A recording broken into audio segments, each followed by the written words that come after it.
All right.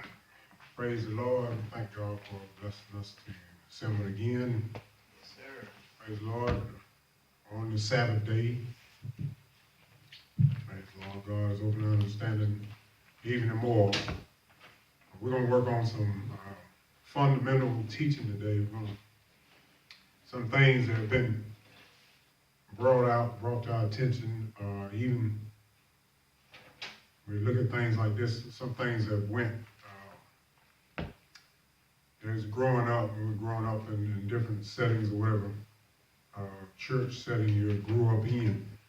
And a lot of times, if you don't get that foundational teaching, then that's how you're going to, basically, how you have your foundation is going to be when you get older, or whatever, whatever church you're going to, depends on what you've been taught.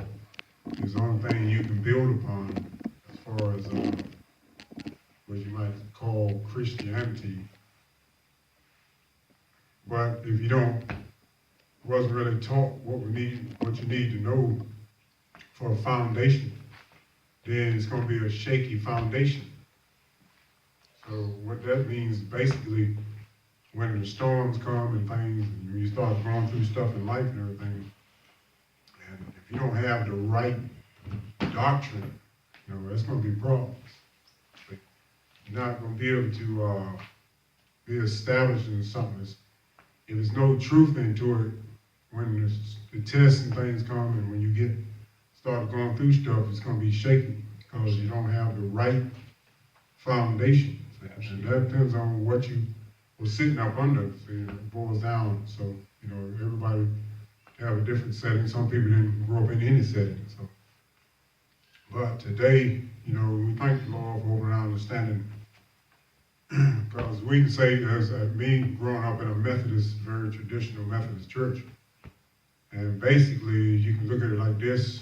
So if you do some study and research on basically how the Protestant movement started, if you do some studies on that, you find out that the leader, which was probably more than one leader, of course, in that movement, but one most people know him as Martin Luther was the one of the leaders back in the day, which he was a Catholic priest, if you do some research on that.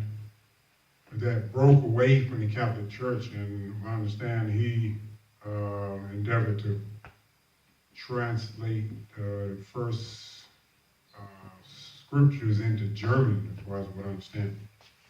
But the thing is this, so if you break away from something, and if you're pretty much carrying the same teaching, it's just what do you call an offshoot of that thing that you broke away from. So it depends on if that doctrine is basically the same. So you might say, well, we don't call ourselves Catholic or whatever, but if you carry the same teaching, then even though you change the name or whatever you're going up under, then you still got the same teaching. So you really haven't done anything. So that's what I say. A lot of times, and we thank the Lord because God, as long as you are in this body, you're still in the body, there's hope, and it makes no difference what you got to go through to get to the truth. It don't matter as long as you get it. See, and it's not how long you live, it's what you're doing while you're here. See. That's what the bottom line make. That's why the scripture says in Psalms, and the actual pronunciation for David is actually Dawid. See, that's why I say it's time for people to come into the truth of the thing and believing that God is restoring, the Elohim is restoring his truth, and it's spreading. And I've talked to, getting across and talked to a lot of people. His truth is really spreading. People are coming or being awakened to the truth, which is a blessing. That lets us know what kind of time period we're in, because the Lord said that his gospel must first be preached among all nations. Yep.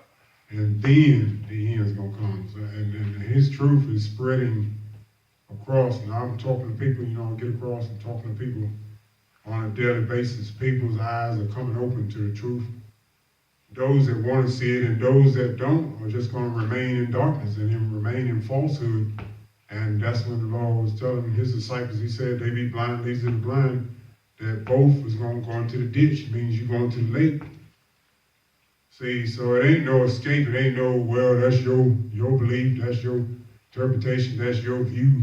It's only one or two ways you can go. Either you're in the truth or you're in darkness. There's no in between. So, thank you. See, and this is what we're here. The Lord blessed us a late day ministry. That's what this is. Now, we're in the last days. And people that have been looking on the news, and you see the things that are starting over in the Middle East. I mean, of course, this thing's been going on over there all along, but things are escalating. You see that the Israelites, which are backed by the U.S., and which are going against countries of Syria, and Syria is backed up by the Russian Federation, or whatever they call themselves now, Vladimir Putin and all that. So then you've got Iran, which is ancient Persia, that has big dealings and things, and has bases, and they got dealings in Syria. They have bases and stuff in Syria, which are on the borders of Jerusalem. Israel, rather. All right, so things are escalating. You got Israeli armed forces and the Air Force are basically bombing some parts of Damascus, which I understand Damascus, Syria, is coming under fire by the Israelis. So, see, and that's what I say, over here in the Western front, people in the Western world, people over here that feel like, well, that's over there, I ain't got to worry about. See, but it all boils down to what's going on with Israel. See, if you look at this thing started, the truth came from the nation of Israel. So everything is surrounded, basically, Israel, it all boils down to what's going on in Israel. So people that don't want to see it over here, and they're just, just acting like they ain't worried about it, but the thing is going to escalate. So if U.S. is backing up Israel and the things that they're doing, so that means we're right in the middle of what's going on. So whether you want to be or not, you're in it. That's right. So we thank the Lord. This is a latter day ministry. It's a late day ministry. Yes. And for the end times, so that's what this is. The Lord told me the other week, this is the end of the world as we know it, and it's already started. See, people don't like to hear that because they're having too much fun over here. See, but your fun is coming to an end. This is what we're here to tell you. So what it is time to do is just like David said, Dawid is the actual transliteration. We're going to talk fundamental doctrines today and see how far we get. But we want to see some things that brought our attention that were even in those of you who have a Strong's Concordance, which, that was one of the first books I got a hold to once I started studying the scriptures. They said get a Strong's Concordance. And back then in the early 90s, I had a big one, Strong's Concordance, way bigger than my Bible. So then they finally made a condensed version, and this is what we have right here. If you see, this is a condensed version of the Strong's Concordance. If I can open this up. Those of you looking on this, but it's basically a whole lot smaller than what we originally had. But this right here is a very effective tool. It also has a Hebrew and Greek dictionary in the back, which I knew about because some of the words I would look up, when I was studying over the years, look up some things in Hebrew and Greek. And this is very helpful tool, and then all the Greek words in the Hebrew Testament, the words in the Greek Testament are all numbered. So it helps you find stuff when it comes down to study. But we're coming across this understanding, and we found out that there's those of you who may not know there's a difference between you have a translation of something versus the transliteration of a thing. See, we're coming into understanding, and this is what we're going to talk about some things today, but like for instance, and we've been talking about the last series is talking about the name of the Lord. What is the Lord's name? See, and we have been talking about what different empires have done See, and this is what we're saying, these things are already done, so we are in the aftermath of what has already been changed over. You know, people that are born, you know, here in the 1900s, this thing was done over 1900 years ago. Mm-hmm. See, and this is what we're saying, so the Lord is opening our understanding. Those that want to see and see the truth for yourself, and those that don't want to see are not going to see it. So, but we're coming to understanding, we're examining what the Lord's name is, and as far as the Savior, you ought to know. We ought to know what the Lord whom you serve, we ought to know what his name is. And, you know, that's kind of the fundamental teaching. So we're talking about, so the difference between like a translation of a thing, like when you converting or writing some literature or whatever, if you translate it from one language to another, translation sometimes you have a whole lot of leeway. You can translate something, it could be something totally different than what the actual word was or what you've been studying. See, for instance, like the word father, which in English we say father. So, but in the Hebrew, and here's the thing, so those you know, if you don't know Hebrew, then your next thing will be how do you pronounce the word father in Hebrew. So this is where what you call a transliteration would be when you're matching whatever language it is, you're matching it letter for letter into the language that you're trying to bring it into. Like for instance, if you looked up the name father in Hebrew, so then it will give you certain names. So then the transliteration will start matching letter for letter. So the transliteration will be the English, the Hebrew word represented by English letters. So that means it's not translated over, because that could be something totally different than what you're working on.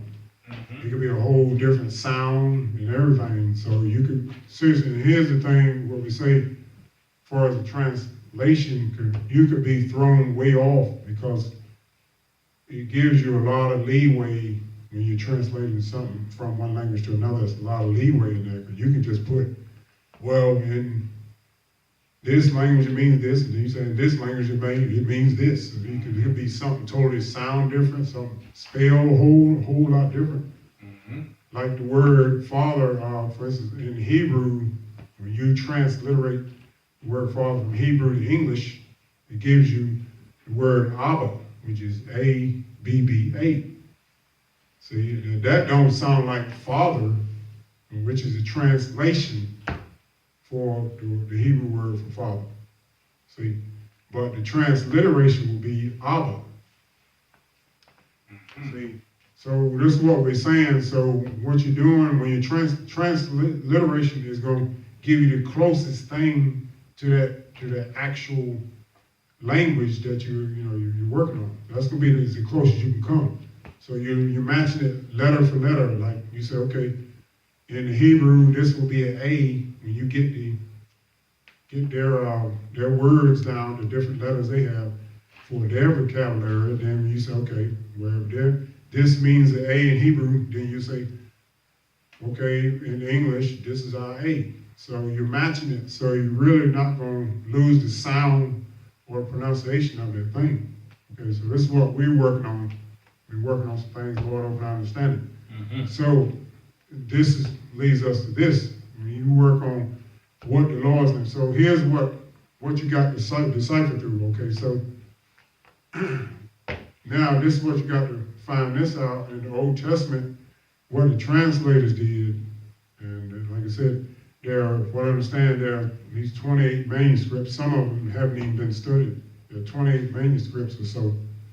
When it come down to ancient manuscripts of the Hebrew and things like that.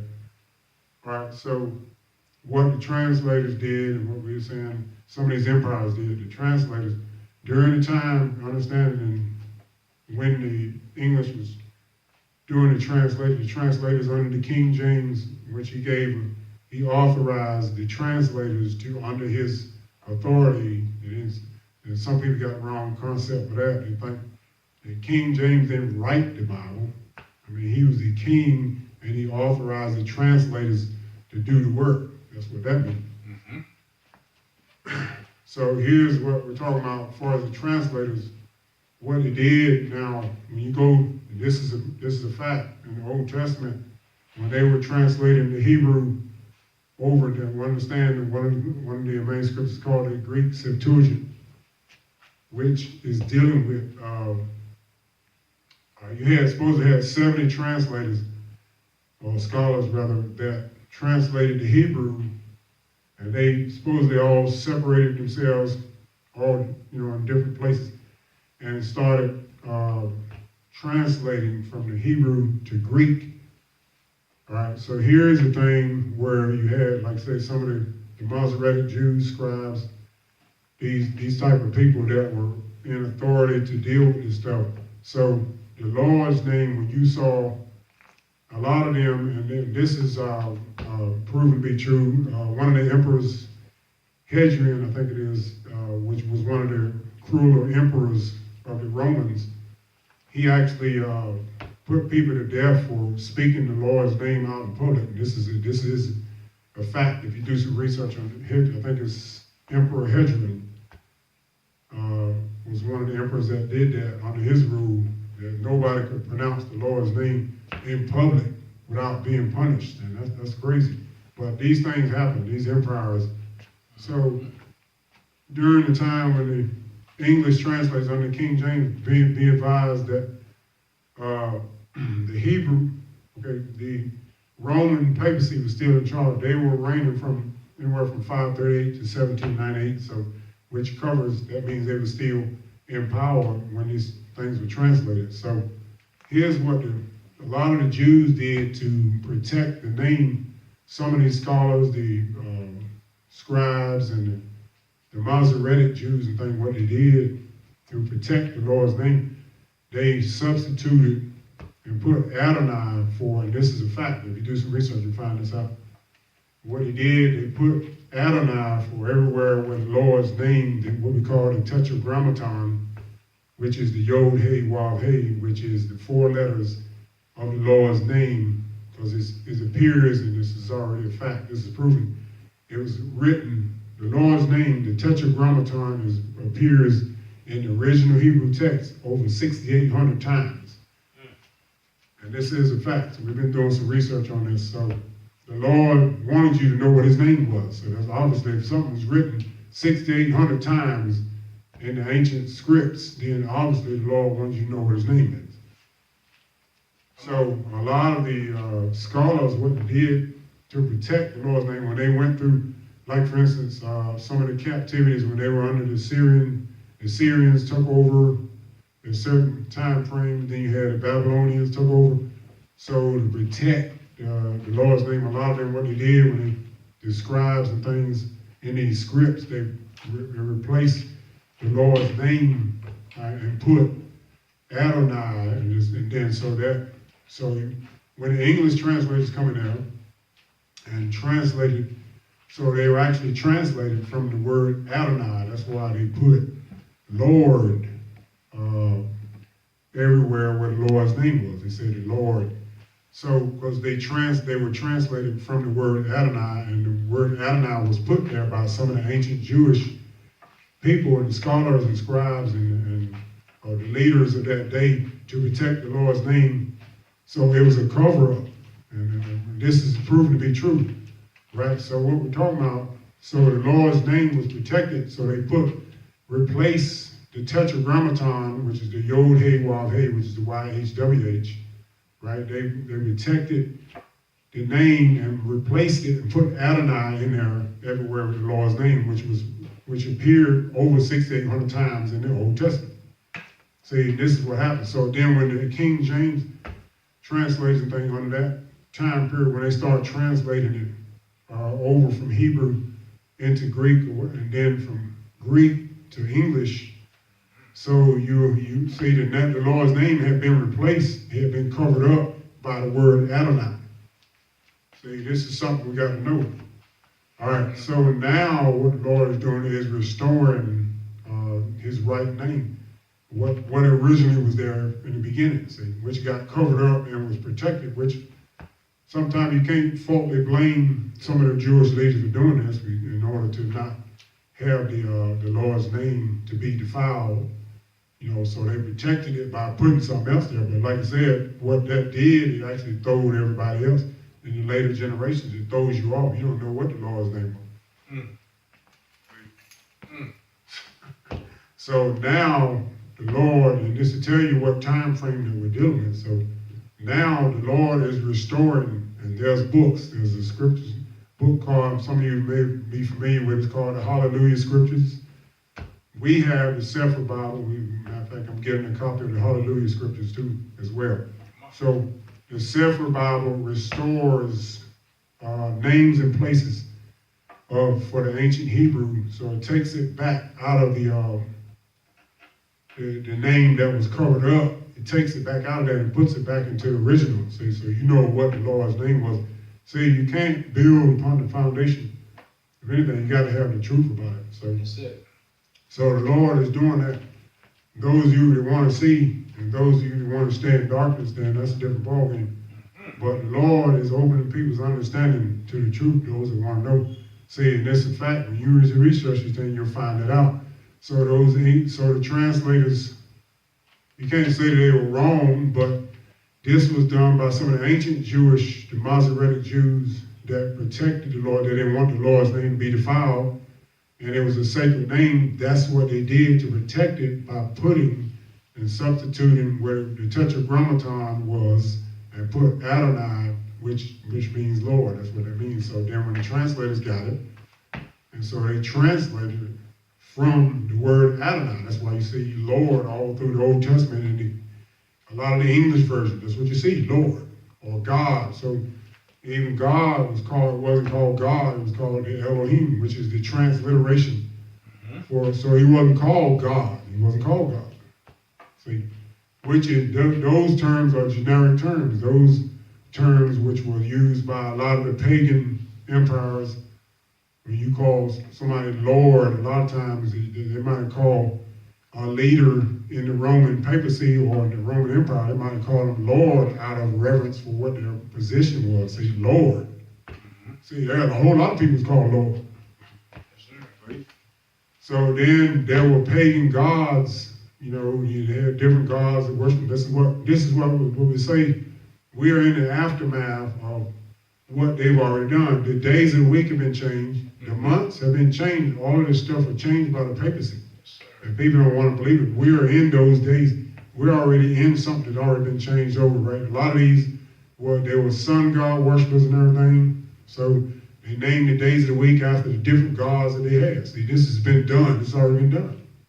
See, we are in the aftermath of something that's already been done. So now what the Lord's doing is restoring. See, you got to go back to the Hebrew because like the Lord said, he said, salvation is of the Yahudim, which is the Jews. Salvation is of the Jews. Salvation is not of the Romans, it's not of the Roman Empire, it's not of the Babylonians. Salvation is of the Yahudim, which is the Jews. That's where salvation came from. See, the Lord, when he set apart, when you go through the beginning of the scriptures there in the Old Testament, he chose to call out a people for himself. And that's where you get Israelites, where it started from the Hebrews and everything. And people that don't know, Hebrew is the language of creation. This is written down in some of the restored books. A book called Jubilees will tell you that Hebrew, it was the language of creation, and it ceased from man after the Tower of Babel. The Lord took it away from the tongues of men. And this is we're talking about fundamental doctrine. See? So the Hebrew was taken out of the tongues of men, so they wasn't speaking. They had all these other languages, and this is what you got out here now. But now, see, the restored, and you're looking at studying the Jubilees, and even in the New Testament, in the book of Acts, you find out that Paul, Shaul, was, the Lord spoke to him in the Hebrew tongue, see? Because Hebrew tongue is the holy language. A lot of people don't know that. Some of these churches, if you're not being taught that in these churches, then you can't build upon the right foundation if you're not taught some of this stuff. See, a lot of people just don't know. You don't know, you just don't know. So this is what happens. So now the Lord is restoring so we can get, so for instance, we're going to look at some things here in the book of Acts, Acts of the Apostles, and the actual name, the transliteration for the Acts of the Apostles is called the Maasim. See, it says here, see, this is what we get. This is the Sefer Bible, which is published in Montana, I think it is. The people, when you get that, you can look up www.sefer.net and look up some of the authors and things that wrote these things, and they'll give you their testimony on how they came to arrive to make these books, because it was needed, and they will come to their understanding. They show you, they give you this testimony of how they originated and started working on and doing this, which is a great accomplishment for people that are believers. All right, so when we talk about transliteration, is going to be the closest thing to the actual language that you translated it out of. Right, so we looked at some things, for instance, like the name, the Lord's name, you'll find out even what most people say is Jesus, who is called Christ, and we're going to analyze some things here and see what he was actually called in the Old Testament, as well as what the angels in them spoke to Mary and Joseph, which her name is called Miriam in Hebrew. A lot of people didn't know that. So what Mary is Miriam.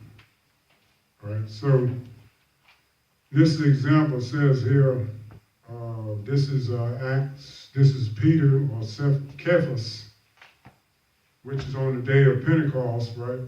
Which is, let's see if we can get down here. It says,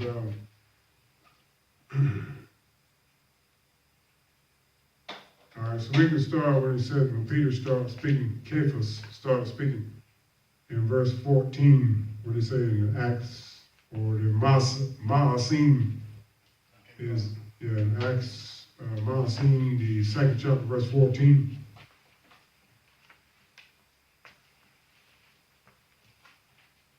Cephas, standing up with the 11, lifted his voice and said unto them, Ye men of Ehud, and all ye that dwell at, I can't pronounce that. That's Jerusalem, which is Jerusalem. Okay, Jerusalem. But this known unto you, and hearken to my words. For these are not drunken, yet they suppose, seeking it is but the third hour of the day. But this is that which was spoken by the prophet Joel. And it shall come to pass in the last days, says Yahweh, I will pour out my ruach upon all flesh, and your sons and your daughters shall prophesy, and your young men shall see visions, and your old men shall dream dreams. And on my servants and on my handmaids I will pour out in those days of my ruach, and they shall prophesy. All right, we're right there. Okay, so here's an example. We're coming out of the Maasim, which is Acts of the Apostles, right? So here, Cephas, which is the transliteration, because to understand the disciples were not Greeks or anything like that. They were Jews. They were Israelites. They were Jews, and then it even says they were Nazarenes of the sect, because that's what they called them, the Nazarenes. So they were saying, once this movement started, they were saying these are part of the sect of the Nazarenes. So that's what they call Yahushua, which is the Hebrew transliteration, his name, Yahushua, and we're going to go into that. So we're getting the actual name, say, straight from the Hebrew. Yep. Right? See, these names are being restored. This is the book, the Sefer, Bible here that we have, see, restores names and places.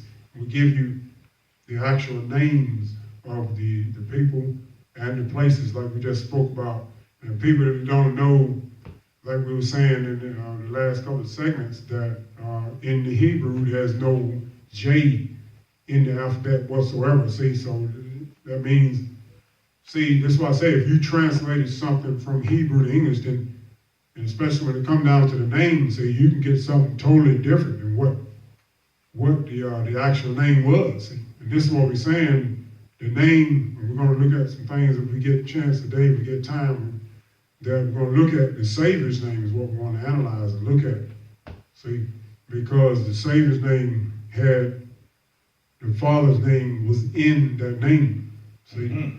So this right here, we're going to let you see for yourself, and we're going to present the evidence. So this even tells you here that Yahoo, which means Judah, or which, like I said, there's still no J in the Hebrew alphabet. So that's why it's named Yahoo. Right there. See, this is straight from the transliteration from the Hebrew. There's no J, so it's not called Jerusalem, it's called Yerushalayim with a Y. So there's no J in the Hebrew. This is why it's written. And a lot of people don't want to be presented with stuff like this because it's going to make you sober up. It's like you couldn't have been believing anything. See, but this is the truth here. This is transliterated straight from the Hebrew. Mm-hmm. Right? So that's there's no J, so it's not Jerusalem. So most of the English people say it's Jerusalem, but it's not Jerusalem. It's Yerushalayim. All right? So here we're seeing, and in an example it says even Joel, which in English says Joel, but it's no J. And we find that, like I said, when we talked about the last couple of seconds, J was the last letter, and you can look this up for yourself. J was the last letter to be added to the English alphabet, right? J was the last letter, which didn't occur until the 18th century. Okay, so that tells us then, so what was the early church calling the name of the Lord? What was his name? See, this is the purpose. We're talking about fundamental doctrines today is what we're doing. See, what was his name? If the early church was not, there wasn't no J in the Hebrew, and it's still not one today, right? So what was the Lord's, the Savior's name?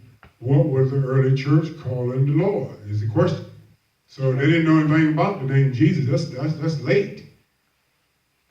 See, we're talking about the name Jesus is not even 400 or 500 years old.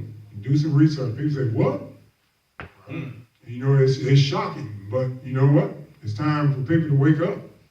That's it. You know, if you've been taught a certain thing, a lot of times we just go along with it, but then the Lord will tell you all through the Gospels. He said, you better search the Scriptures.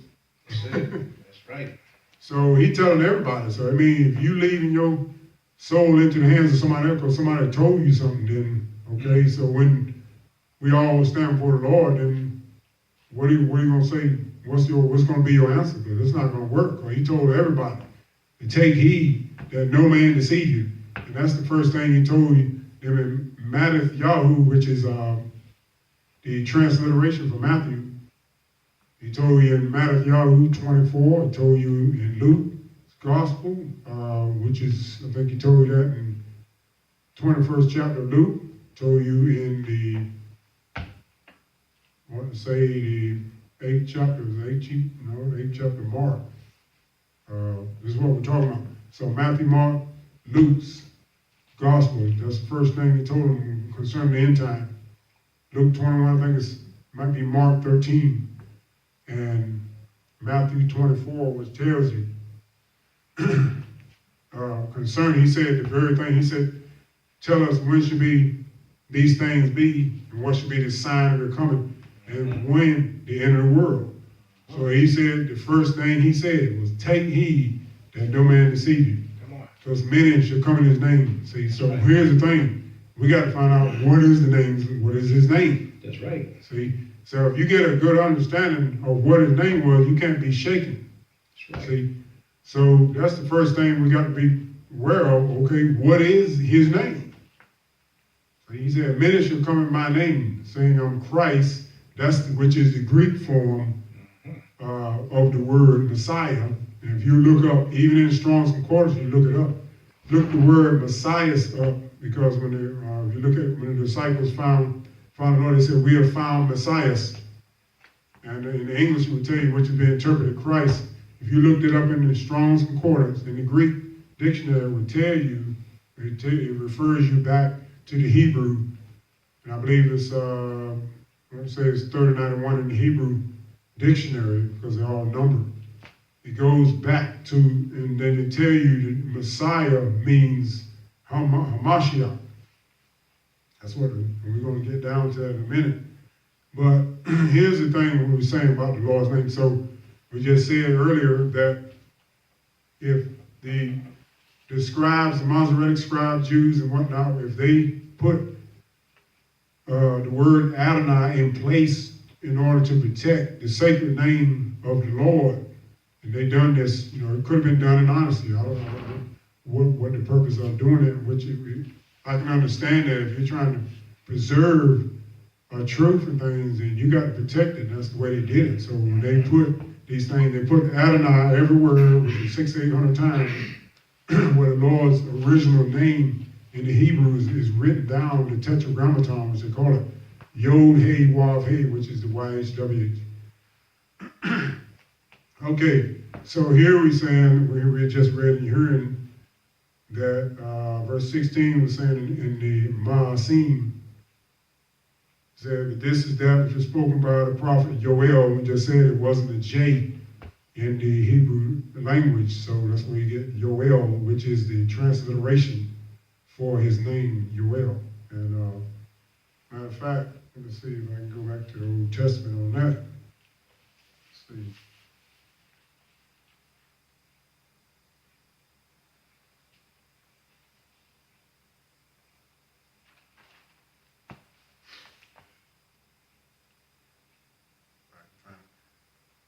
All right, so we're going to keep moving on. I don't want to hold prolong anything. We're going to try to cover some territory today. But they got the Hebrew names, the Sefer Bible, even the tabs will give you, here we go, Joel English, but it's Yoel. Yeah, we got the transliteration for the prophet will be Yoel. There will be the Hebrew transliteration, which means that is the Hebrew word expressed by English letters, Yoel. All right, so that tells us there's no J whatsoever. So in verse 17 we had read, it should come to pass in the last days, Yahuwah. So this Bible gives you the restored name of the Lord. Mm-hmm. So because Adonai wasn't the name that was put there, that's why there's a cover-up designed to protect. When they went through these different captivities, they protected the Lord's name. That's what those scribes did. They put Adonai in place in order to protect the Lord's sacred name, because they didn't want the name to be defiled and everything. Because they didn't go around speaking the name every day. It was a sacred thing. Right? So Yahweh is the name. That's the tetragrammaton, and the Yahweh will be when they implemented, what I understand from the 8th and the 9th century, is when they implemented the vowel points. There's two things called there. You call it the matriz lectionis, what I understand, or the Masoretic vowel point system, which means you see the little dots. If you look at Hebrew writings, the language, you see the dots above the certain letters that they had for the Hebrew letters. There be dots which help you pronounce. Those are the vowel points to help you pronounce the name. So the Yah, when they had the tetragrammaton, which be Yod He Wav He, which is YHWH, those 4 letters, so when they put the vowel points in place, will help you pronounce what the actual name was. So Yahweh is the name of the Lord, which was written over 6,800 times in the Old Testament. Okay. In the Torah, and what they call the Old Testament, they call it Tanakh. The Tanakh would be the whole Old Testament, or the Tanakh, brother. All right, so his name, so here's what we got to find. He said, many should come in my name, so we need to find out what is his name. See? We need to know what the angel said that told Miriam and Joseph. So that would be his transliteration name, Yosef. So, all right, so here we say if Yahweh is the Lord's name, that's his name, so you can find what the Son's name is.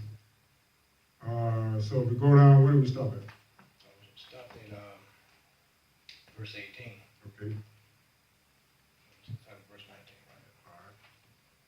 And I will show wonders in heaven above, and signs in the earth beneath, blood and fire, and vapor of smoke. The sun shall be turned into darkness, and the moon into blood, before that great and terrible day of Yahweh come. It will come to pass that whosoever shall call on the name of Yahweh shall be saved. Ye men of Yezreel, hear these words. Say it for me. Yahushua, the Nazarene. Yeah, that's the Nazarite. A man approved of Yah among you be by miracles and wonders and signs, which Yahweh did him in the midst of you, as ye yourselves also know. All right, hold right. Okay, so here's where we come across. So we know the name is Yahweh is his. If that's the Lord's name, we need to find the Son's name is Yah.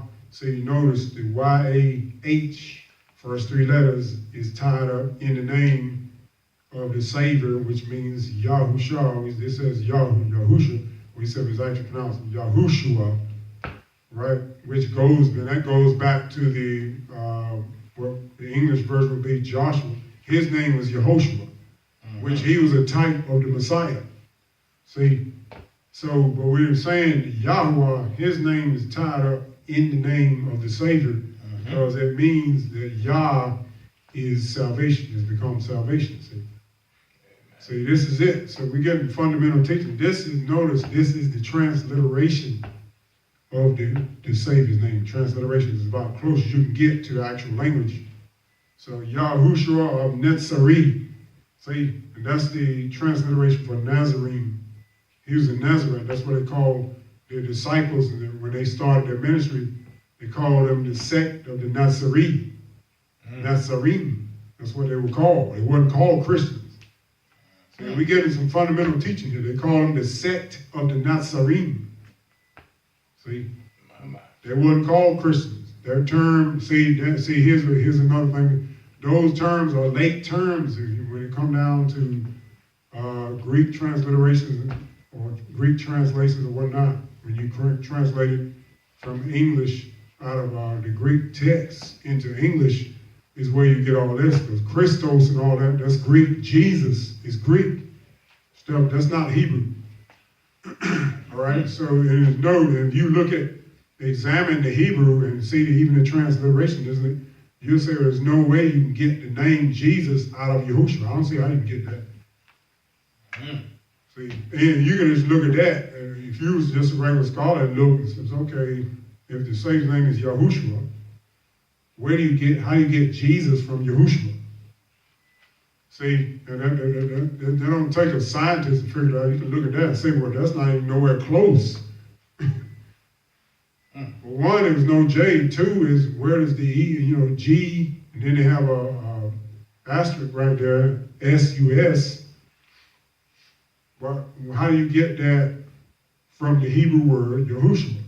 Because it's proven that because Yahushua, and that goes back to Numbers, even I think it's Exodus 13 when it says Moses or Moshe, he renamed, and Joshua's name, which is in English, his name was Oshea, and he was renamed to Yehoshua.